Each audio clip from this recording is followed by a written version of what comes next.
Hello,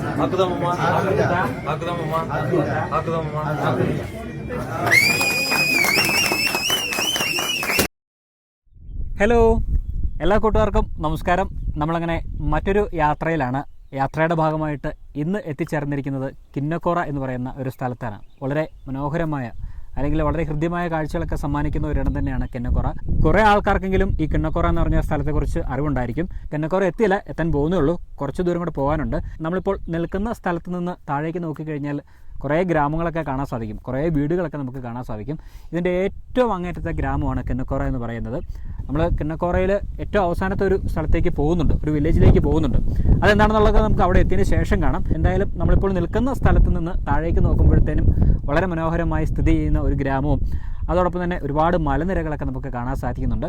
അതിൻ്റെ അപ്പുറത്തേക്ക് പോയി കഴിഞ്ഞാൽ, ഈ ഗ്രാമത്തിൻ്റെ അപ്പുറത്തേക്കൊക്കെ പോയി കഴിഞ്ഞാൽ നമ്മുടെ കേരളം തന്നെയാണ്. അട്ടപ്പാടി, അഗളി, മണ്ണാർക്കാട് അങ്ങനെയൊക്കെ നമുക്ക് പോകാനായിട്ട് സാധിക്കും. പക്ഷേ അതിൽ നടന്നു പോകണം. പണ്ട് മുള്ളി എന്ന് പറയുന്ന സ്ഥലത്തുകൂടിയൊക്കെ നമുക്ക് ഈ കിന്നക്കോറ ഭാഗത്തേക്കൊക്കെ എത്തിച്ചേരാൻ സാധിക്കുന്നതാണ്. പക്ഷേ ഇപ്പോൾ തമിഴ്നാട് ഫോറസ്റ്റ് ഡിപ്പാർട്ട്മെൻറ്റ് ആ ഒരു വഴിയൊക്കെ ക്ലോസ് ചെയ്തിരിക്കുകയാണ്. അതുകൊണ്ട് ആ വഴിയിലൂടെ നമുക്കിപ്പോൾ എത്തിപ്പെടാനായിട്ട് സാധിക്കില്ല. ഇപ്പോൾ നമുക്ക് ഊട്ടി വഴി വേണം ഈ ഒരു സ്ഥലത്തേക്ക് എത്തിച്ചേരാനായിട്ട്. ഒരുപാട് ചുറ്റിക്കറങ്ങിയെങ്കിൽ മാത്രമേ നമുക്കിപ്പോൾ ഈ കിന്നക്കോറ ഭാഗത്തേക്കും അതോടൊപ്പം തന്നെ മഞ്ചൂർ ഭാഗത്തേക്കൊക്കെ എത്തിച്ചേരാനായിട്ട് സാധിക്കുള്ളൂ. അപ്പോൾ ഇന്നത്തെ നമ്മുടെ യാത്ര ആരംഭിച്ചത് ഊട്ടിയിൽ നിന്നാണ്, അല്ലേ സാറേ? അതെ, നമ്മുടെ ഇന്നത്തെ യാത്ര ആരംഭിച്ചത് ഊട്ടിയിൽ നിന്നാണ്. വിപിൻ നേരത്തെ പറഞ്ഞ പോലെ കിന്നക്കോറ എത്താനായിട്ട് നമുക്ക് വേറെ മാർഗ്ഗമില്ല, വേറെ വഴിയില്ല. മറ്റേ വഴി ഫോറസ്റ്റ് ഡിപ്പാർട്ട്മെന്റ് അടച്ചത് കാരണം അപ്പോൾ നമ്മൾ ഊട്ടി മഞ്ചൂർ വഴിയാണ് കിന്നക്കോറ എത്തിയിരിക്കുന്നത്. ഈ കിന്നക്കോറയെ കുറിച്ച് പറയുകയാണെങ്കിൽ നമ്മുടെ നീൽഗിരി ഒരു ബയോസ്ഫിയറിന്റെ ഒരു ഭാഗമാണ് കിന്നക്കോറ. വളരെ മനോഹരമായ ഒരു ഭൂപ്രദേശമാണ് കിന്നക്കോറ. നീൽഗിരീസിലെ മറ്റ് പ്രദേശങ്ങളിൽ നിന്നൊക്കെ വിഭിന്നമാണ് കിന്നക്കോറയുടെ ഒരു ടോപ്പോഗ്രഫി, അല്ലെങ്കിൽ ഇവിടുത്തെ ഒരു ജൈവ വൈവിധ്യം. കാരണം വെച്ചാൽ ഇവിടെ നമുക്ക് ധാരാളം ഷോള ഫോറസ്റ്റുകൾ കാണാം. ഷോള ഫോറസ്റ്റ് എന്ന് പറഞ്ഞാൽ എല്ലാവർക്കും അറിയാവുന്ന പോലെ ഇടതൂർന്ന വനപ്രദേശങ്ങളൊക്കെയാണ്. അപ്പോൾ ഇവിടെ എത്തുമ്പോൾ ഒരു പ്രത്യേകമായിട്ടുള്ള ഒരു അറ്റ്മോസ്ഫിയറാണ്, ഒരു കാലാവസ്ഥയാണ്. പിന്നെ ഊട്ടിയിൽ നിന്ന് ഇപ്പോൾ ഊട്ടിയിൽ ഒരു ഡ്രൈ ആയിട്ടുള്ളൊരു കാലാവസ്ഥയാണ്. ഫെബ്രുവരി ആയി മഴയൊക്കെ മാറി ഊട്ടിയിൽ ഒക്കെ ഡ്രൈ ആയിട്ട് കിടക്കുമ്പോൾ പോലും ഒരു വരണ്ട ഒരവസ്ഥയാണ് ഊട്ടിയിലൊക്കെ ഉള്ളത്. പക്ഷേ ഇവിടെ എത്തുമ്പോൾ നമുക്ക് നല്ല പച്ചപ്പ് ഫീൽ ചെയ്യും. കാരണം വെച്ചാൽ ഈ ഷോല ഫോറസ്റ്റിൻ്റെ ഒരു പ്രത്യേകത കൊണ്ട് തന്നെയാണ്. പിന്നെ കിന്നക്കോറയെക്കുറിച്ച് നമ്മൾ പറയുകയാണെങ്കിൽ വളരെ ഹൃദ്യമായിട്ടുള്ള നമ്മുടെ മനസ്സിനും ശരീരത്തിനുമൊക്കെ വളരെ കുളിർമ നൽകുന്ന ഒരു ഭൂപ്രദേശമാണ്. കണ്ണിന് ആനന്ദകരമായിട്ടുള്ളൊരു ഭൂപ്രദേശമാണ് കിന്നക്കോറ. അതേപോലെ തന്നെ ഇവിടെ ധാരാളം മൃഗങ്ങളെയൊക്കെ കാണാൻ സാധിക്കും. കടുവ, പുലി, കാട്ടുപോത്ത്, കേഴമാന്, പുള്ളിമാന് എന്നൊക്കെ ഈ നമ്മൾ വരുന്ന വഴി തന്നെ കാട്ടുപോത്തിനെയൊക്കെ കാണാൻ സാധിച്ചു. വഴി അവർ വളരെ ശാന്തസ്വരൂപരായിട്ട് മനുഷ്യരൊക്കെ ആയിട്ട് ഇടകലർന്ന് നിന്ന് അവരിങ്ങനെ പുല്ലുമേയുന്ന കാഴ്ചകളൊക്കെ നമുക്ക് കാണാൻ സാധിച്ചു. ഇനിയും നമുക്ക് ഭാഗ്യമുണ്ടെങ്കിൽ കുറച്ച് ആനിമൽ സൈറ്റിങ്സ് ഒക്കെ കാണാൻ കഴിയും. പിന്നെ അതേപോലെ തന്നെ ഊട്ടി മഞ്ചൂർ കഴിഞ്ഞ് നമ്മളിങ്ങനെ കിന്നക്കോറയിലേക്ക് എത്തുമ്പോൾ ഈ വഴിയൊക്കെ ഈ കിന്നക്കോറയുടെ അടുത്തെത്തുന്ന സമയത്ത് വളരെ ഇടുങ്ങിയ വഴികളാണുള്ളത്. അപ്പോൾ ഇതിൻ്റെ ഇങ്ങേ സൈഡിലൊക്കെ ഇടതൂർന്ന ഷോല ഫോറസ്റ്റുകളും പിന്നെ വഴിയുടെ ഒരു വശത്ത് അഗാധമായ കൊക്കയാണ്, അഗാധമായ താഴ്ചകളാണുള്ളത്. അപ്പോൾ നമ്മളിങ്ങോട്ട് ഡ്രൈവ് ചെയ്ത് വരുമ്പോൾ വളരെ ശ്രദ്ധയോടുകൂടി ഡ്രൈവ് ചെയ്ത് വരണം. അപ്പോൾ അല്ലെങ്കിൽ നമുക്ക് അപകടമൊക്കെ ഉണ്ടാകാൻ സാധ്യതയുണ്ട്. ഇതുപോലെ തന്നെ കുറച്ച് ട്രാഫിക്കും ഉണ്ട്, ഒരുപാട് ബൈക്കേഴ്സൊക്കെ ഇതിൽ പോകുന്നുണ്ട്. അപ്പോൾ അവർ ഈ വളവുകളിലൊക്കെ എത്തുമ്പോൾ അവർ ഒരുപക്ഷെ ചെറുപ്പക്കാരായതുകൊണ്ട് അവർ ശ്രദ്ധിച്ചൊന്നും ഉണ്ടാവില്ല. അപ്പം നമ്മളത് ഹോണൊക്കെ മുഴക്കി വളരെ ശ്രദ്ധയോടുകൂടി സാവധാനം ഈ കിന്നക്കോറയിലേക്ക് ഡ്രൈവ് ചെയ്ത് വരേണ്ടതാണ്. അതോടൊപ്പം തന്നെ ഈ കിന്നക്കോറയ്ക്ക് സമ്പദ്ഘടനയെ താങ്ങി നിർത്താനായിട്ട് ഇവിടെ തേയിലത്തോട്ടങ്ങളും കാപ്പിത്തോട്ടങ്ങളും ഒക്കെ ഉണ്ട്. ഈ തേയിലത്തോട്ടങ്ങളിലും കാപ്പിത്തോട്ടങ്ങളിലും ഒക്കെ ജോലിയെടുക്കുന്ന തൊഴിലാളികളുടെ ലയങ്ങളും ഗ്രാമങ്ങളും ഒക്കെ നമുക്കിവിടെ കാണാൻ സാധിക്കും. അപ്പോൾ ഇതൊക്കെയാണ് കിന്നക്കോറയെ സംബന്ധിച്ചിട്ടുള്ള ഒരു ചെറു ആമുഖം. അപ്പോൾ എന്തായാലും നമുക്കിനി കിന്നക്കോറയിലെ കാഴ്ചകളും വിശേഷങ്ങളൊക്കെ കാണാം. നമ്മളൊപ്പം ഇന്ന് യാത്രയിൽ നമ്മുടെ സുഹൃത്ത് അജിത് ബ്രോ കൂടിയിട്ടുണ്ട്. അജിത്തിനെ നിങ്ങൾക്ക് കുറേ ആൾക്കാർക്കെങ്കിലും അറിയാം. കുറച്ച് നാളുകൾക്ക് മുമ്പേ നമ്മൾ ഊട്ടിയിലേക്ക് വന്ന സമയത്ത് അജിത്ത് ഒരുപാട് സ്ഥലങ്ങളിലേക്ക് നമ്മളെ കൊണ്ടുപോയി അവിടെ വീഡിയോസൊക്കെ എടുക്കാനായിട്ട് നമ്മളെ സഹായിച്ചിരുന്നു. ഇന്നും അദ്ദേഹം നമ്മോടൊപ്പം കൂടിയിട്ടുണ്ട്. അപ്പോൾ പരിചയമില്ലാത്ത ആൾക്കാർക്കൊക്കെ നമുക്ക് അദ്ദേഹത്തെ വഴിയെ പരിചയപ്പെടാം. അപ്പോൾ എന്തായാലും ഇന്ന് നമുക്ക് കിന്നക്കോറയിലെ കാഴ്ചകളും വിശേഷങ്ങളൊക്കെ ആയിട്ട് ഇന്നത്തെ വീഡിയോ ആരംഭിക്കാം. അനിൽ സാറിനൊപ്പം ഞാൻ Bibin Thomas. Welcome to B bro stories.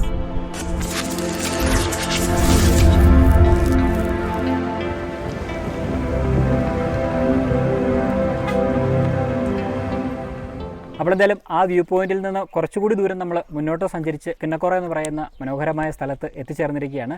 നമ്മൾ കിന്നക്കോറ ജംഗ്ഷനിൽ ഇറങ്ങില്ല, കുറച്ചുകൂടി ദൂരം മുന്നോട്ട് വന്നിരിക്കുകയാണ്. പോകുന്ന വഴിയിൽ ചെറിയൊരു ഗ്രാമം കണ്ടു, കാമരാജ് നഗർ എന്ന് പറയുന്നത്. ആ ഒരു ഗ്രാമത്തിലാണ് നമ്മളിപ്പോൾ നിൽക്കുന്നത്. ഇവിടെ നോക്കിക്കഴിഞ്ഞാൽ പഴയ ഒരു തമിഴ് ടിപ്പിക്കൽ വീടുകളൊക്കെ നമുക്ക് കാണാം. കുറേ ഓടിട്ട വീടുകൾ. നമ്മൾ വരുന്ന വഴിയിൽ ഒരുപാട് ടീ എസ്റ്റേറ്റുകളൊക്കെ കണ്ടിരുന്നു. ആ എസ്റ്റേറ്റിലൊക്കെ ജോലി ചെയ്യുന്ന ആൾക്കാരാണ് ഈ പറയുന്ന ഇവിടെ താമസിക്കുന്ന ആൾക്കാർ. 1-2 അമ്മമാർ വീടിൻ്റെ മുന്നിൽ ഇരിപ്പുണ്ട്. നമുക്ക് ഈ ഒരു സ്ഥലത്തെക്കുറിച്ചൊക്കെ നമുക്ക് അവരോട് തന്നെ ഒന്ന് ചോദിച്ച് മനസ്സിലാക്കാം. എന്തായാലും ഈ ഒരു സ്ഥലത്തെത്തിയപ്പം, പ്രത്യേകിച്ച് കിന്നക്കോറ ഭാഗത്തേക്ക് എത്തിയപ്പം എനിക്ക് പ്രധാനമായിട്ടും പറയാനുള്ളൊരു കാര്യം എന്ന് പറയുന്നത് വളരെ ശാന്തമായൊരു പ്രദേശമാണ് കേട്ടോ. കുറച്ച് കുടുംബങ്ങൾ താമസിക്കുന്ന ഒരു വളരെ ശാന്തമായ പ്രദേശം. ഒരുപാട് ആൾക്കാർ ഈ ഒരു സ്ഥലത്തേക്ക് വരാറുണ്ട്. പ്രത്യേകിച്ച് കേരളത്തിൽ നിന്നൊക്കെ ഈ ഒരു സ്ഥലം വന്ന് ഒരുപാട് ആൾക്കാർ കണ്ട് തിരിച്ചു പോകാറുണ്ട്. അപ്പോൾ എന്താണ് ഇവിടെ കാണാനുള്ളതെന്ന് ചോദിച്ചു കഴിഞ്ഞാൽ ഇവിടുത്തെ ഭൂപ്രദേശത്തിൻ്റെ മനോഹാരിത തന്നെയാണ്. ഈ ഒരു സ്ഥലം കാണാൻ വേണ്ടിയിട്ട് തന്നെയാണ് എല്ലാ ആൾക്കാരും ഈ കിന്നക്കോറ ഭാഗത്തേക്ക് വരുന്നത്. അപ്പോൾ ഈ ഒരു സ്ഥലത്തെക്കുറിച്ച് പറയാൻ പോയി കഴിഞ്ഞാൽ ഒരുപാട് കാര്യങ്ങളൊക്കെ ഉണ്ട്. എന്തായാലും നമുക്ക് ഓരോന്നോരോന്ന് വഴിയെ പറയാം. ഇവിടെ കുറേ ആൾക്കാരൊക്കെ താമസിക്കുന്നുണ്ട്. നമ്മൾ വില്ലേജുകൾ സന്ദർശിക്കാനായിട്ടാണ് ഈ ഒരു സ്ഥലത്തേക്ക് മെയിനായിട്ട് നമ്മൾ എത്തിയത്. നമ്മളിപ്പോൾ കാണുന്ന വില്ലേജുകളിലൊക്കെ കൂടുതൽ ആൾക്കാർ താമസിക്കുന്ന ബെടക സമുദായത്തിൽപ്പെട്ട ആൾക്കാരാണ്. അവരാണ് ഇവിടെ കൂടുതലായിട്ടും താമസിക്കുന്നത്. അവരുടെ കാഴ്ചകളും വിശേഷങ്ങളൊക്കെയാണ് നമ്മളിനി കാണാനും പോകുന്നത്. നമ്മളിനി പോകുന്നത് നീലഗിരി ജില്ലയിലെ അവസാനത്തെ ഗ്രാമത്തിലേക്കാണ്. അവിടെ കൊണ്ട് ആ ഗ്രാമം അവസാനിക്കുകയും പിന്നീട് ആ മലയൊക്കെ കയറി അപ്പുറത്തേക്ക് ഇറങ്ങിക്കഴിഞ്ഞാൽ ഞാൻ നേരത്തെ സൂചിപ്പിച്ച പോലെ അഗളി ഭാഗത്തേക്കും അതോടൊപ്പം തന്നെ നമുക്ക് പാലക്കാട് അങ്ങനെയൊക്കെ പോകാനായിട്ട് സാധിക്കും. പക്ഷേ നടന്നേ പോകാനായിട്ട് സാധിക്കുള്ളൂ, വാഹനങ്ങളൊന്നും അതിലെ കടന്നു പോകില്ല. അപ്പോൾ എന്തായാലും നമുക്ക് ഇവിടെ ഇരിക്കുന്ന അമ്മച്ചിമാരോട് ഇവിടുത്തെ കാര്യങ്ങളൊക്കെ ചോദിച്ച് മനസ്സിലാക്കിയതിന് ശേഷം നമ്മുടെ യാത്ര തുടരുകയും അവസാനത്തെ ആ ഗ്രാമത്തിലേക്ക് പോയി അവിടുത്തെ കാഴ്ചകളും വിശേഷങ്ങളൊക്കെ കണ്ട് മടങ്ങാമെന്നാണ് വിചാരിക്കുന്നത്. അപ്പോൾ എന്തായാലും നമുക്ക് അമ്മച്ചിമാരോടൊന്ന് സംസാരിച്ചിട്ട് ബാക്കി യാത്ര തുടരാം. അമ്മയുടെ പേര്? തങ്കമ്മ. റങ്കമ്മ. ആ, നല്ല പേര്. അമ്മ പേര് നരസമ്മ. അപ്പൊ മക്കളെല്ലാം വേലയ്ക്ക് പോയിട്ട് இருக்கு இங்கேன்னு. இப்ப யாருமே இல்லை, எல்லா வீடுகளும் எல்லாரும் வேலை போயிட்டு இருக்கு. அப்ப எப்போ சாயந்தரம் வந்துடும்? 5 மணிக்கு வந்துடும். 3:30 வந்துருங்க. ஓ, சரி சரி சரி. இங்க தேயிலை மட்டும்தான், அதை வேற ஏதாவது விவசாயம் பண்ணிட்டு இருக்காங்க இங்க? டீ மட்டும்தான். சரி சரி. இங்க எவ்வளவு வீடுகள் இருக்குங்க இந்த இடத்துல? ஒரு லைன்ல வந்து 10 வீடு இருந்துது. ஒரு லைன்ல வந்து 10 வீடு. மேல 10, கீழ 10, அங்க 10. அதுக்கு மேல അങ്ങനെ எல்லாமே 10. ஓ, അങ്ങനെ எல்லாமே 40 வீடு இருக்குங்க. நல்ல இடம் இருக்கு, பார்க்கிறதுக்கு நல்ல இடம். எத்தனை பேர் வர்றாங்க உங்க ஆளுங்க? அப்படியா? கார் எடுத்துட்டு பைக் எடுத்துட்டு എല്ലാവരും വന്ന് പാക്കട്ടെ, നിങ്ങളുടെ ഊരൊക്കെ എല്ലാം പാത്തിട്ട് പോട്ടെ. ഇവിടെ കൂടുതലായിട്ടും സംസാരിക്കുന്ന ഭാഷ ഈ പറയുന്ന തമിഴാണ്. പിന്നെ ബടുക ആൾക്കാർ ഇവിടെ സംസാരിക്കുന്നുണ്ട്, കുറേ ആൾക്കാർ. അപ്പോൾ അങ്ങനെ മിക്സ് ആയിട്ടുള്ള ഒരു സ്ഥലമാണ് ഈ കിന്നക്കോറ എന്ന് പറയുന്നത്. അപ്പോൾ നന്ദിയമ്മ പാക്കത്തൊക്കെ. ശരി ശരി. അപ്പോൾ എന്തായാലും നമ്മളങ്ങനെ അമ്മച്ചിമാരോടൊക്കെ സംസാരിച്ചു. കുറച്ച് കാര്യങ്ങളൊക്കെ അമ്മച്ചിമാർ പറഞ്ഞു തന്നു. ഞാൻ നേരത്തെ സൂചിപ്പിച്ച പോലെ തന്നെയാണ് ഇവിടെ ഏറ്റവും കൂടുതൽ തേയിലത്തോട്ടങ്ങളിൽ ജോലി ചെയ്യുന്ന ആൾക്കാരാണ്. അവർ പ്രായമായതുകൊണ്ട് ഇപ്പോൾ പെൻഷനൊക്കെ ആയിട്ട് വീട്ടിൽ തന്നെ ഇരിക്കുകയാണ്. മക്കളും മരുമക്കളൊക്കെ തന്നെയാണ് ഇപ്പോൾ തേയിലത്തോട്ടങ്ങളിലൊക്കെ ജോലി ചെയ്യുന്നത്. നമ്മൾ വരുന്ന വഴിയിലൊക്കെ ഒരുപാട് തേയില ഫാക്ടറികളൊക്കെ കണ്ടിരുന്നു. ഇവിടുത്തെ കുടുംബങ്ങൾക്കൊക്കെ കുറേ സ്ഥലങ്ങളായിട്ട് അവർ വീതിച്ചെടുത്ത് അവിടെ തേയില കൃഷി ചെയ്യുകയാണ്. അങ്ങനെ ആ തേയില കൃഷി ചെയ്യുന്നത് അവർ ആ ഫാക്ടറി കൊണ്ടുപോയി കൊടുക്കുന്നു. അവിടെ നിന്ന് മാസ വരുമാനത്തിലാണ് ഇവർക്ക് ശമ്പളം കിട്ടുന്നതെന്നാണ് നമുക്കറിയാനായിട്ട് സാധിച്ചത്. അത് ഗവൺമെൻറ്റാണ് ആ ഒരു ഫാക്ടറിയൊക്കെ നടത്തുന്നത്. അതുകൊണ്ട് ഇവർക്ക് മാസത്തിലാണ് വരുമാനം കിട്ടുന്നത്. ഇപ്പോൾ സീസണല്ല, തേയിലയുടെ ഒരു സമയമൊന്നുമല്ല. അതുകൊണ്ട് തന്നെ വേതനവും ഇപ്പോൾ ഈ ഒരു സമയത്ത് കുറവാണെന്നാണ് പറഞ്ഞത്. പ്രധാനമായിട്ടും തേയിലത്തോട്ടങ്ങളിലാണ് ജോലി ചെയ്യുന്നെങ്കിലും പിന്നെ ഈ പറയുന്ന നമ്മുടെ നാട്ടിലെ തൊഴിലുറപ്പൊക്കെ ഉണ്ടല്ലോ, അപ്പോൾ അങ്ങനത്തെ കാര്യങ്ങളൊക്കെ ഇവിടെയുണ്ട്. അപ്പോൾ 100 ദിവസം ജോലിക്കൊക്കെ പോയിട്ട് അതിൽ നിന്ന് കിട്ടുന്ന വരുമാനങ്ങളും അവർ ഈ പറയുന്ന രീതിയിൽ അവരുടെ ജീവിത ഉപാധിയായിട്ട് കണ്ടെത്തുന്നുണ്ട്. കൂടുതലും തേയില കൃഷി തന്നെയാണ് അവർ ചെയ്യുന്നത്. ആ തേയിലയിൽ നിന്ന് കിട്ടുന്ന വരുമാനം തന്നെയാണ് അവരുടെ ഉപജീവന മാർഗ്ഗം. അതൊക്കെ തന്നെയാണ് നമുക്ക് ഈ ഒരു ചെറിയ ഗ്രാമത്തിൽ നിന്ന് നമുക്ക് അറിയാനായിട്ട് സാധിച്ചത്. എന്തായാലും നമുക്കിനി നമ്മുടെ യാത്ര പിന്നെയും തുടരാം. ഞാൻ പറഞ്ഞല്ലോ, കുറച്ചുകൂടെ മുന്നോട്ട് പോയി കഴിഞ്ഞാൽ ഈ നീലഗിരി ജില്ലയിലെ അവസാനത്തെ ഗ്രാമത്തിലേക്ക് എത്തിച്ചേരാനായിട്ട് സാധിക്കും. അവിടെ പോയിട്ട് നമുക്ക് ബാക്കിയുള്ള വിശേഷങ്ങളൊക്കെ പങ്കുവയ്ക്കാം.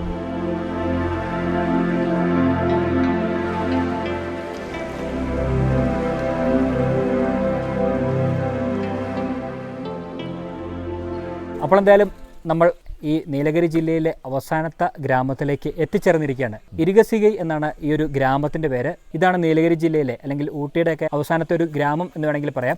ഈ കാണുന്ന മലനിരകളുടെയൊക്കെ അപ്പുറത്ത് കേരളമാണ്. അട്ടപ്പാടി, അഗളി, മണ്ണാർക്കാട്, പാലക്കാട് അങ്ങനെ പോകാനായിട്ട് സാധിക്കും. എന്തായാലും നമ്മൾ ഈ ഗ്രാമത്തിൽ എത്തിച്ചേർന്നിരിക്കുകയാണ്. അപ്പോൾ എന്തായാലും നമുക്ക് ഈ ഗ്രാമത്തിനുള്ളിലേക്ക് പോയിട്ട് അവിടെ ആരെങ്കിലും ഉണ്ടെങ്കിൽ കണ്ട് അവരുമായിട്ട് സംസാരിക്കാം ഈ ഗ്രാമത്തിനെക്കുറിച്ചും. ഈ ഒരു ഗ്രാമത്തെക്കുറിച്ച് പറയുകയാണെങ്കിൽ ബെടക സമുദായക്കാരുടെ ഒരു ഗ്രാമമാണ്. അവർ മാത്രമാണ് ഇവിടെ താമസിക്കുന്നത്. കുറച്ച് കുടുംബങ്ങളേ ഉള്ളൂ. നമുക്കിവിടെ നോക്കിക്കഴിഞ്ഞാൽ കാണാം, ഒരുപാട് വീടുകളൊന്നുമില്ല. നമ്മൾ കഴിഞ്ഞ യാത്രയിലൊക്കെ പാലക്കാട് കൽപ്പാത്തി അഗ്രഹാരങ്ങളിലൂടെയൊക്കെ യാത്ര ചെയ്തിരുന്നു. ആ സമയത്ത് അഗ്രഹാരങ്ങളൊക്കെ നമ്മൾ കണ്ടിട്ടില്ലേ, പാലക്കാടാണെങ്കിലും എവിടെയാണെങ്കിലും അഗ്രഹാരങ്ങൾ നമുക്ക് നോക്കിക്കഴിഞ്ഞാൽ ഇങ്ങനെ അടുത്തടുത്താണ് വീടുകൾ, പ്രത്യേകിച്ച് അതിർത്തികളൊന്നും അവർക്കില്ല എന്ന് പറഞ്ഞ പോലെ തന്നെ അതേ രീതിയിൽ തന്നെയാണ് ഇവിടുത്തെ വീടുകളൊക്കെ ഇരിക്കുന്നത്. ഈ ഒരു ഗ്രാമം മാത്രമല്ല, ഇതിനോട് ചേർന്ന് ചുറ്റപ്പെട്ട് താമസിക്കുന്ന ബെടക സമുദായത്തിൽപ്പെട്ട എല്ലാ ആൾക്കാരും ഈ ഒരു രീതിയിൽ തന്നെയാണ് അവർ വീടുകൾ ക്രമീകരിച്ചിരിക്കുന്നത്. ഇതിനോട് ചുറ്റപ്പെട്ട് ഒരുപാട് കൃഷി സ്ഥലങ്ങൾ നമുക്ക് കാണാൻ സാധിക്കും. പല കൃഷികളും ഇവരിവിടെ ചെയ്യുന്നുണ്ട്. കാപ്പിയുണ്ട്, തേയിലയുണ്ട്, അതോടൊപ്പം തന്നെ റാഗി, അതൊക്കെ ഇവർ കൃഷി ചെയ്യുന്നുണ്ട്. അതൊക്കെ തന്നെയാണ് ഇവരുടെ ഭക്ഷണ രീതികളും. അപ്പോൾ ഇതിനെക്കുറിച്ചൊക്കെ നമുക്ക് ഏറ്റവും നല്ലത് ഇവിടെയുള്ള ആൾക്കാരുമായിട്ട് ചോദിച്ച് മനസ്സിലാക്കുന്നതാണ്. അപ്പോൾ എന്തായാലും നമുക്കിനി ഇവരുടെ ഗ്രാമത്തിനുള്ളിലേക്ക് പോകാം.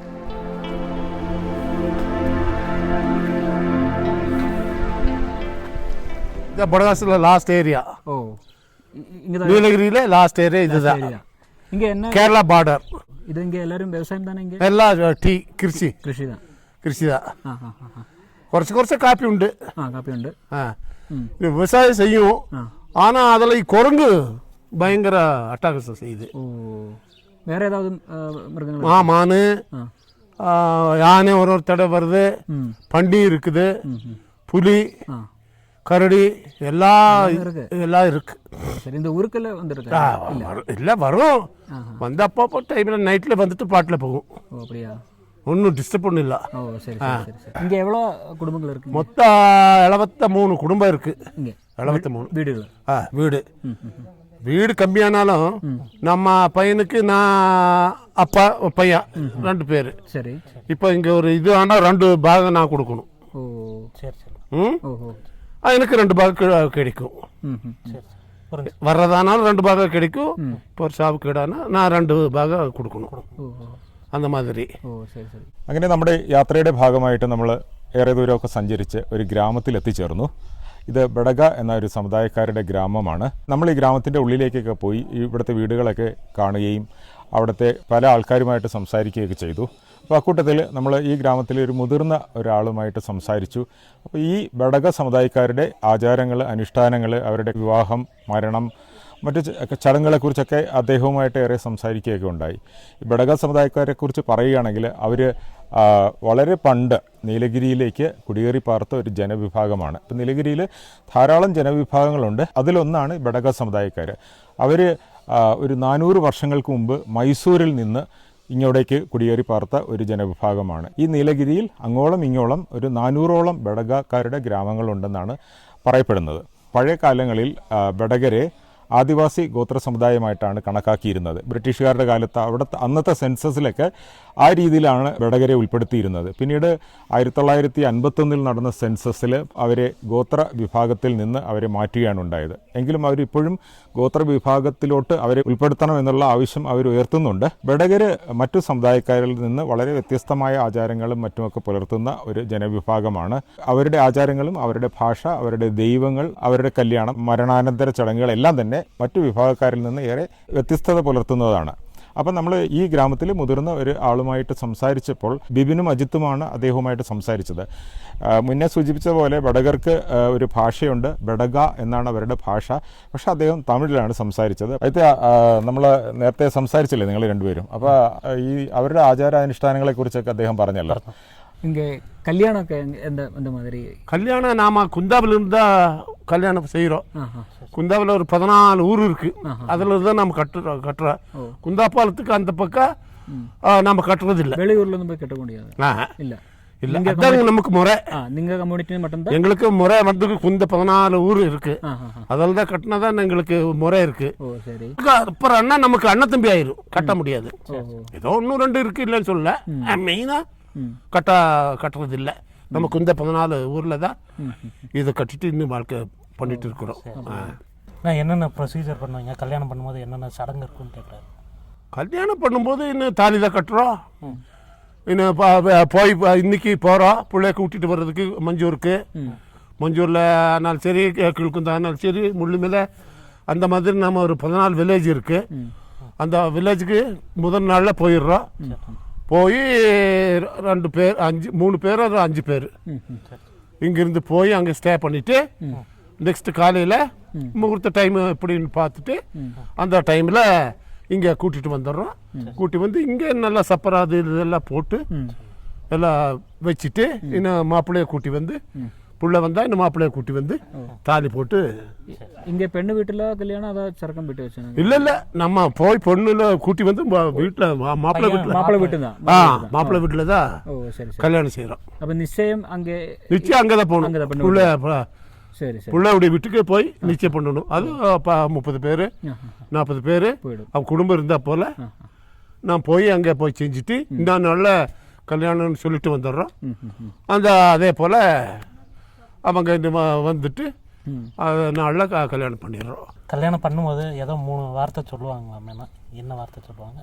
சரகன் பையன் ஏதோ சொல்லுவாங்கன்ற அந்த ஒரு மஞ்சள் சரடங்க இந்த மாதிரி போட்டுருங்க முன்னாடி சொல்லல. ஆமாம், அதாவது தாலி கட்டுறப்போ என்ன சொல்லுவீங்க? கட்டுவானுமம்மா கட்டுவானுமம்மா கட்டுவானுமம்மான்னு 3 பேசணும்.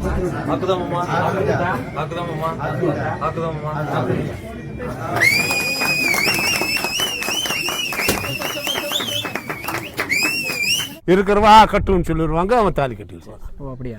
கட்டலாமான்னு கேட்க முறை. ஓ முறை. மாப்பிள்ள நம்ம கேட்பாரு, கட்டலாமம்மா கட்டலாமம்மா கட்டலாமம்மா பாருங்க. ஓ சரி. ஆமாம் அப்படின்னு சொன்னா இந்த அவங்க மாமனவங்க எல்லாம் வந்து உட்காந்துருப்பாங்களே இல்லையா, அவங்க சரி நீ கட்டணுமாங்க, கட்டிடுவோம். பொண்ணு கல்யாணம் பண்ணிட்டு வரும்போது என்னென்ன கொண்டு வருவாங்க? அது அவங்க உங்களுக்கு விஸ்தார, அதாவது 3 மூட்டை 5 மூட்டை 7 மூட்டை, அது அவங்களுக்கு விஸ்தார பொறுத்து. சரி சரி. அதாவது அரிசி 2, ராகி 1, அல்லது ராகி அரிசி 3, அந்த இது கோதுமை அது இது சர்க்கரை 1 மூட்டை, இப்படி 5 7 9 முன்னாடியே கொடுத்துருவாங்க. ஏன்னியா அரிசி அவங்க கொடுத்துட்டா, அரிசி சர்க்கரை கொடுத்துட்டா அப்போ இவங்களுக்கு செலவு மிச்சாகும். இல்லாட்டி இவங்களும் வாங்கி அது வேஸ்ட் ஆகுமே. அதனால் முன்னாடி அதெல்லாம் கொடுத்துருவாங்க. ஒன்று வைப்பாங்க, ஒன்று அந்த புள்ள கூட வரணும். புள்ள கூட 1 மூட்டை புள்ள கூட வரணும். மீதி 7 மூட்டை ஆனாலும் சரி, 5 மூட்டை ஆனாலும் சரி, 3 மூட்டை ஆனாலும் சரி, முன்னாடி எல்லாம் கொடுத்துட்றோம். ஃபர்னிச்சர் சாமான் எல்லாம் கொடுத்துருவாங்க. அது கட்டலோ பீரோ அது அவங்க கெப்பாசிட்டி எப்படி, அதே போல் எல்லாம் கொடுத்துருவாங்க. அதே முன்னாடியே கொடுத்துருவாங்க. பின்னாடி வர்றப்போ புள்ள வர்றப்போ ஒரே மூட்டை அரிசி தான். மாப்பிள்ளை போகும்போது ஏதாச்சும் எடுத்துகிட்டு போவாரா? எங்கே போகிறப்போ கல்யாணம் பண்ணும்போது? இல்லை ஒன்றும் இல்லை, மாப்பிள்ளை தேடி புள்ள வரும். இன்னும் தாலி கட்டின பின்னாடி 3 நாளில் அவங்க மறு வீடு போகணும். போனால் அங்கேருந்து பலகாரம் சுட்டு கொடுப்பாங்க, வாங்கிட்டு வந்து இன்னும் இங்கே எல்லாத்துக்கும் கொடுப்பாங்க. அவ்வளோதான். அது பின்னாடி இன்னும் பழசாயிரும். கோவிலில் வச்சு கல்யாணமாக நடக்குமா? அது நம்ம எல்லாம் முடிஞ்ச பின்னாடி கோயிலுக்கு போய் சாமி கும்பிட்டு வந்துடுறோம். சாமி கும்பிட்டு அவ்வளோதான். வீட்டில் தாலி கட்டிடுறோம். சப்பரை கட்டுறோம் இல்லையா, வீட்டுக்கு முன்னாடி அங்கதான் தாலி கட்டுறோம்.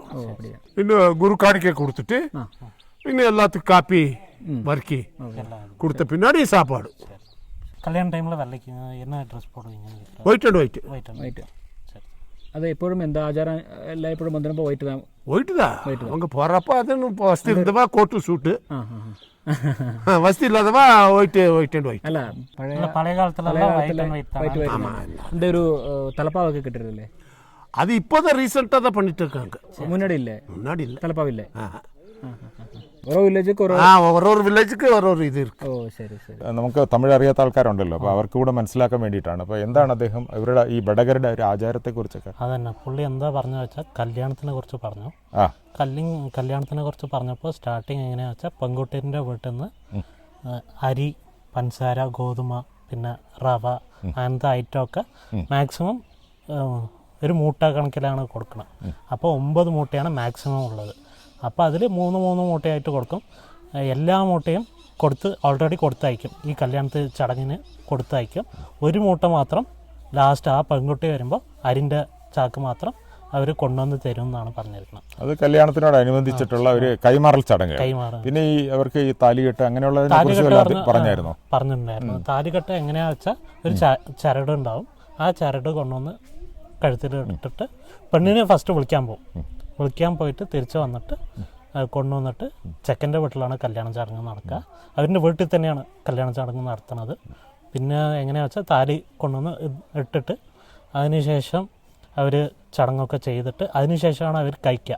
രാവിലത്തെ ഫുഡ് തന്നെ കഴിക്കണത്, സ്വീറ്റ് കൊടുത്തിട്ട് അതിനുശേഷമാണ് അരിയാണ് ഫസ്റ്റ് അവർ കഴിക്കാൻ കൊടുക്കുന്നത്.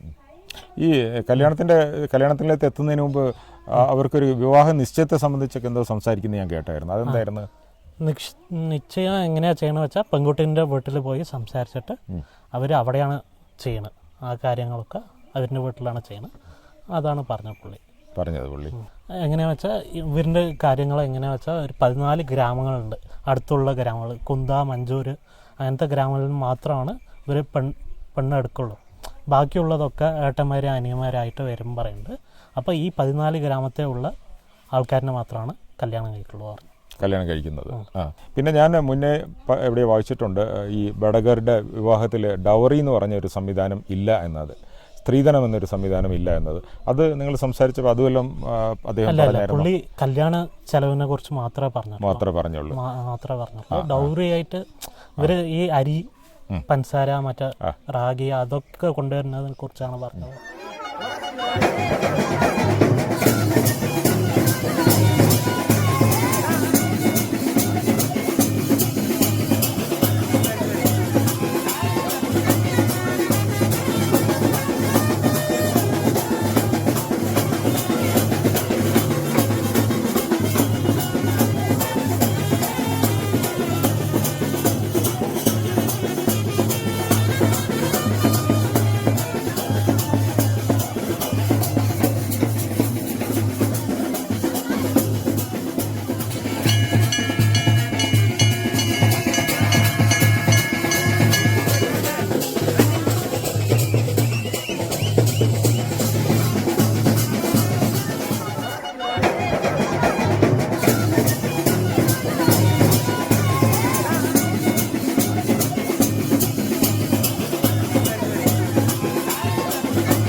പിന്നെ വേറെ എന്തൊക്കെ കാര്യങ്ങളാണ് സംസാരിച്ചത്? മരണത്തെക്കുറിച്ച് സംസാരിച്ചിട്ടുണ്ടായിരുന്നു. சாபானா இன்னைக்கு நேரம் கழிச்சு சாபானா இன்னைக்கு வைப்போம், நாளைக்கு தான் அதை எடுப்போம். ஒரு நாளைக்கு ஒரு நாளைக்கு இப்போ ஒரு 2 மணி, 10 மணி, 11 மணி, 12 மணி ஆயிட்டேன்னா இன்னைக்கு வைக்கணும். ஏன்னா சொந்த பந்தெல்லாம் நிறைய இருக்கிறோம், அவங்க எல்லாம் வரணும், பார்த்துட்டு மட்டும்தான். அதனால இன்னைக்கு வச்சு இன்னும் காலையில் தான் எடுப்போம். இன்னைக்கு கொஞ்சம் நேரத்தில் சாபானா இன்னும் அப்படி இப்படி ஃபோன் பண்ணி வந்துட்டேன்னா அன்னைக்கு 2 மணி 3 மணிக்கு எடுத்துருவோம். முன்னே நல்லா இது இருந்துச்சு, பணத்தை வச்சு நாம் எல்லாம் பாட்டு பாடி நைட்டோட நைட்டு எல்லாத்தையும் இது பண்ணி விடியா இருப்போம். இப்பெல்லாம் யார் இருப்பாங்க? அவன் வீட்டில் இருந்தால் இருக்கணும், இல்லாட்டி அவன் பாட்டில் போய் தூங்கிடுவான். அதனால் எவ்வளோ குயிக்காக முடியுமோ அதை எடுத்துருவோம், அவ்வளோதான். முன்னே எரிச்சிட்டு இருந்தோம், எரிச்சிட்டு இருந்தோம். இப்போ என்னன்னா கஷ்ட காலம் வந்துடுச்சு. அப்புறம் எரிச்சேன்னா இன்னைக்கு எரிச்சு நாளைக்கு கறி கும்பிடணும்னு சொல்லி அதுக்கு போய் தண்ணி ஊற்றி அந்த எலும்பு எல்லாத்தையும் ஒரு சைடில் வச்சு அந்த எலும்பு கும்பிட்டு வந்து இன்னும் அதுக்கு பின்னாடி அதுக்கு ஒரு சாஸ்திரம் இருக்குது. அந்த ஆவி வெளியில் போகிறதுக்கு அந்த கோழி வாங்கி வந்து அதை வீட்டுலெல்லாம் இது பண்ணி அதை அறுத்து இந்த ரத்தக்கரை பண்ணி அதை அனுப்புறதுக்கு அப்படி செஞ்சு அதுக்கு பின்னாடி நம்ம செஞ்சுட்டு இருந்தோம். இப்போ பல ஆளுங்க எல்லாம் சேர்ந்துட்டு 10 கூறு, 20 கூறு, 15 கூறுன்ட்டு சேர்ந்துட்டு இன்னும் 10-20 கிலோ கோழி, பிராந்தி, ஆளு எல்லாம் வாங்கி இன்னும் எல்லாம் சாப்பிட்டு முடிக்கிடுவோம். இப்போ என்ன பொதிக்கிறோம், பொதிச்சோன்னா அப் டு டைமில் எல்லாம் ஜோலியில் முடிச்சு போகும். இன்றைக்கே எல்லா ஜோலியும் முடிச்சு போகும். நெருங்கிறவங்க அந்த வீட்டில் இருப்பாங்க, மற்றவங்க எல்லாம் போயிடுவாங்க. வீட்டுக்கு தொந்தரவு இல்லை, கஷ்டம் இல்லை. இல்லாட்டி முன்னே இறைச்சிட்டு இருக்கும்போது இப்போ இன்றைக்கி சாவு, நாளைக்கு கறி குழம்பு, நாளைக்கு 4 நாளைக்கு குழம்புன்னு சொல்லி செய்வோம். அன்றைக்கி ஏமாந்து ஒன்று ആയിട്ടെന്നാ അത് 3 നാൾ താഴ്ചയാണ്. പുള്ളി എന്താ പറഞ്ഞു വെച്ചാൽ പഴയ കാലത്ത് അവർ ഫസ്റ്റൊക്കെ കത്തിക്കുകയായിരുന്നു. അപ്പോൾ സംസ്കരിക്കുകയായിരുന്നു. അപ്പോൾ കത്തിക്കുമ്പോൾ 3 ദിവസം അവർക്ക് ചടങ്ങൊക്കെ ഉണ്ട്. ഫസ്റ്റ് ദിവസം കത്തിക്കും, അതിനുശേഷം അടുത്ത ദിവസം പോയി ചടങ്ങൊക്കെ ചെയ്തിട്ട് അതിൻ്റെ അടുത്ത ദിവസമാണ് എല്ലാവരും വീട്ടിൽ നിന്ന് വെളിയിൽ പോകും. ഇപ്പം എന്താക്കിയത് വെച്ചാൽ അവർ അടക്കം ചെയ്യുന്നുണ്ട്. ഇപ്പൊ ആ ഒരു സംസ്കരിക്കുന്ന രീതി മാറ്റിയിട്ട് അവർ മണ്ണിൽ അടക്കം ചെയ്യുകയാണ് മണ്ണിൽ അടക്കം ചെയ്യുന്നുണ്ട്. അത് എന്താണെന്ന് വെച്ചാൽ ഒരു ദിവസത്തിൽ തന്നെ അവർ ചെയ്ത് തീർക്കേണ്ട പറഞ്ഞു. ചിലപ്പോൾ ഉച്ചയ്ക്ക് ശേഷമാണ് നടക്കണമെന്ന് വെച്ചാൽ അടുത്ത ദിവസമേ ചെയ്യുള്ളൂ. ഉച്ചയ്ക്ക് മുമ്പ് തന്നെ ഒരു 10 മണി ആ റേഞ്ചൊക്കെ നടക്കണമെങ്കിൽ അന്ന് വൈകിട്ട് തന്നെ ചെയ്തിട്ട് അന്ന് തന്നെ. പിന്നെ ഇവരുടെ മരണാനന്തര ചടങ്ങുകളിലും വിവാഹത്തിനുമൊക്കെ ഇവർക്ക് ഡാൻസ് വളരെ പ്രാമുഖ്യമുള്ളതാണെന്ന് പറഞ്ഞു, പാട്ടും ഡാൻസും ഒക്കെ. അപ്പോൾ അദ്ദേഹം പറഞ്ഞ കൂട്ടത്തിൽ അത് പറഞ്ഞിട്ടുണ്ടായിരുന്നു. പുള്ളി പറഞ്ഞിട്ടുണ്ടായിരുന്നു. എന്താ പറഞ്ഞു വെച്ചാൽ കല്ല് കുടിച്ചിട്ട് ഡാൻസൊക്കെ കളിച്ചിട്ട് അങ്ങനത്തെ ചടങ്ങൊക്കെ ഉണ്ട് പറഞ്ഞിട്ടുണ്ടായിരുന്നു. അപ്പോൾ അവർക്ക് സന്തോഷം വന്നാലും ദുഃഖം വന്നാലും അവർ ഡാൻസും പാട്ടും ഒക്കെ അവരുടെ ഒരു ഭാഗമായിട്ടാണ് കൊണ്ടുപോകുന്നത്. ജീവിതത്തിൻ്റെ ഒരു അവിഭാജ്യ ഭാഗമാണ് അല്ലേ? അതാണ്. അതോടൊപ്പം തന്നെ ഈ ബഡഗരുടെ മരണാനന്തര ചടങ്ങുകളിൽ മറ്റ് സമുദായങ്ങളിൽ നിന്നൊക്കെ ഏറെ വ്യത്യസ്തമാണ്. ഈ മരിക്കുന്ന ആളുടെ വായിലേക്ക് അവരൊരു സ്വർണ്ണ നാണയം കടത്തി വയ്ക്കാറുണ്ട്. അതുപോലെ പിന്നെ ഈ പൊതുവെ ബഡഗരുടെ ഒരു വസ്ത്രധാരണ രീതിയെക്കുറിച്ച് അദ്ദേഹത്തോട് ചോദിച്ചിരുന്നു.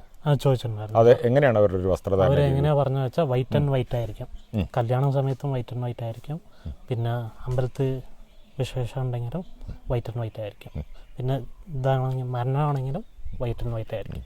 അപ്പോൾ പുതിയ വെള്ളയാണ് അവരുടെ. തലപ്പാവ് വല്ലതും കിട്ടുന്നുണ്ട് അവർ? ചില ആൾക്കാർ കെട്ടുന്നുണ്ട്, ചില ആൾക്കാർ കെട്ടുന്നില്ലെന്നാണ് പറഞ്ഞത്. ഓക്കെ. അതോടൊപ്പം തന്നെ ഈ ബഡഗ സമുദായക്കാരുടെ ആരാധനാ ക്രമത്തെക്കുറിച്ച് പറയുകയാണെങ്കിൽ ഹെത്തെ അമ്മൻ എന്ന് പറഞ്ഞ ഒരു ദൈവത്തെയാണ് അവർ ആരാധിക്കുന്നത്.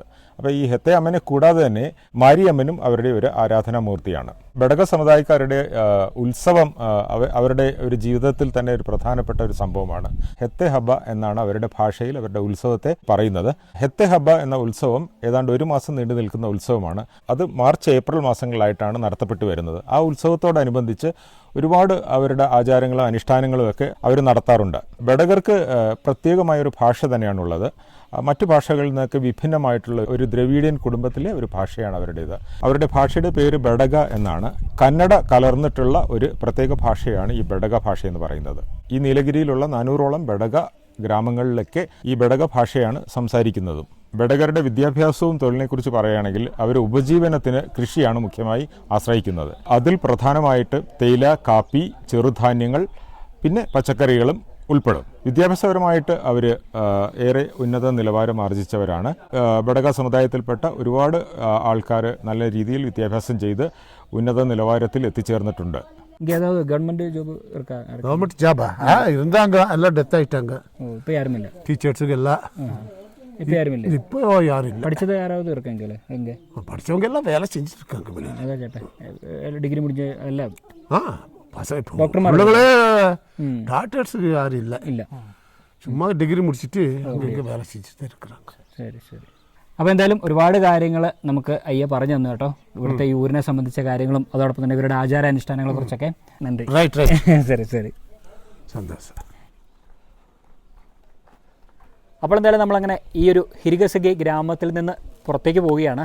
എല്ലാ ആൾക്കാർക്കും വന്ന് കയറാൻ പറ്റുന്ന ഒരു ഗ്രാമമല്ല. നമ്മൾ ഈ ഗ്രാമത്തിനുള്ളിലേക്ക് പ്രവേശിക്കുന്നതിന് മുൻപായിട്ട് ഇവരോട് അനുവാദം ചോദിക്കുക. ഒരു ചെക്ക് പോസ്റ്റൊക്കെ വെച്ചിട്ടുണ്ട്. ആ ചെക്ക് പോസ്റ്റിൽ വന്നു കഴിഞ്ഞ് നമ്മൾ ആരോടെങ്കിലും ചോദിച്ചതിന് ശേഷം മാത്രം ഈ ഗ്രാമത്തിനുള്ളിലേക്ക് പ്രവേശിക്കുക.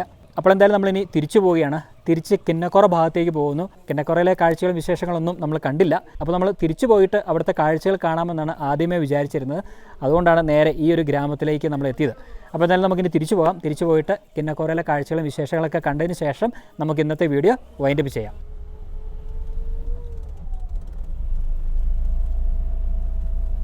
അപ്പോൾ എന്തായാലും നമ്മളങ്ങനെ ആ ഗ്രാമത്തിൽ നിന്ന് തിരിച്ച് കിന്നക്കോറയിലേക്ക് എത്തിച്ചേർന്നിരിക്കുകയാണ്.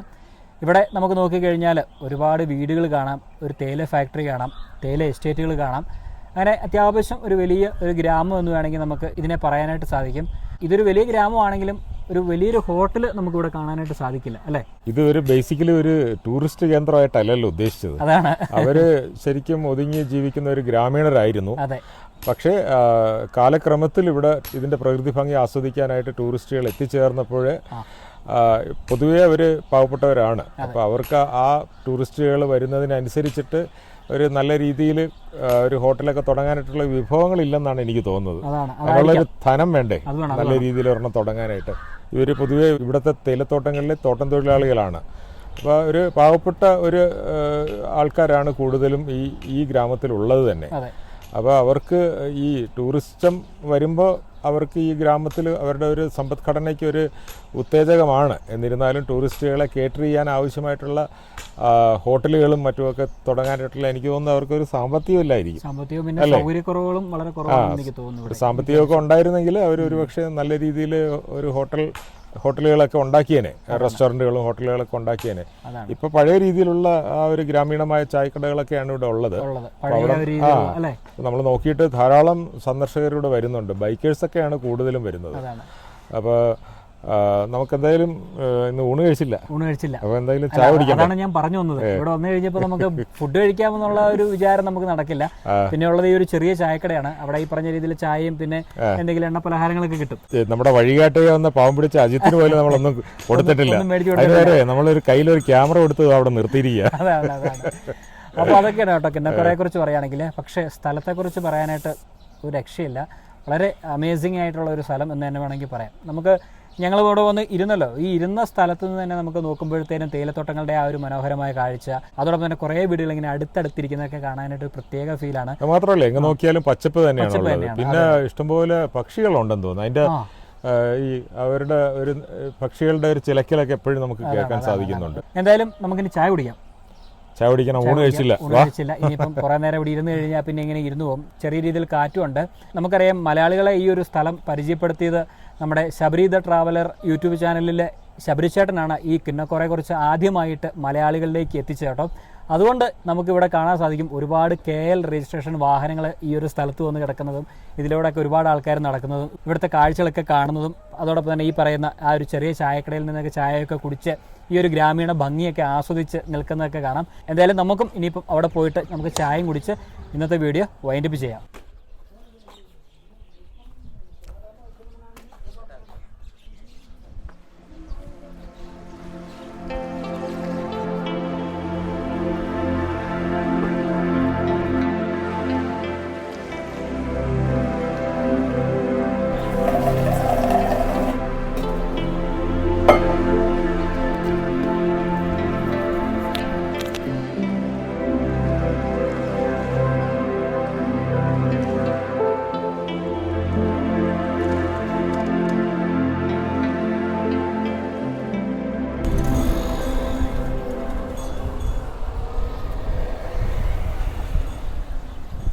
അപ്പോൾ എന്തായാലും നമ്മളങ്ങനെ ചായ കുടിയൊക്കെ കഴിഞ്ഞു. അത്യാവശ്യം കുഴപ്പമില്ലാത്തൊരു ചായ ആയിരുന്നു കേട്ടോ. ഈ ഒരു ഗ്രാമത്തിൽ വന്ന് എന്തായാലും ഒരു ചായ കുടിച്ചില്ലെങ്കിൽ വളരെ മോശമാണ് അല്ലേ. ശീലത്തിൻ്റെ ഒരു ഭാഗമാണ്, നമ്മുടെ യാത്രയുടെ ഭാഗമാണ് ചായ കുടിക്കുക എന്നുള്ളത്. അപ്പോൾ എന്തായാലും നമ്മൾ ഇതുപോലെയുള്ള ഉൾഗ്രാമങ്ങളിൽ പോകുമ്പോൾ തപ്പിപ്പിടിച്ചിട്ടെങ്കിലും നമ്മൾ ചായ കുടിക്കും. അതാണ് നമ്മുടെ ഒരു ശീലം. അതിവിടെയും ആവർത്തിച്ചിരിക്കുകയാണ്.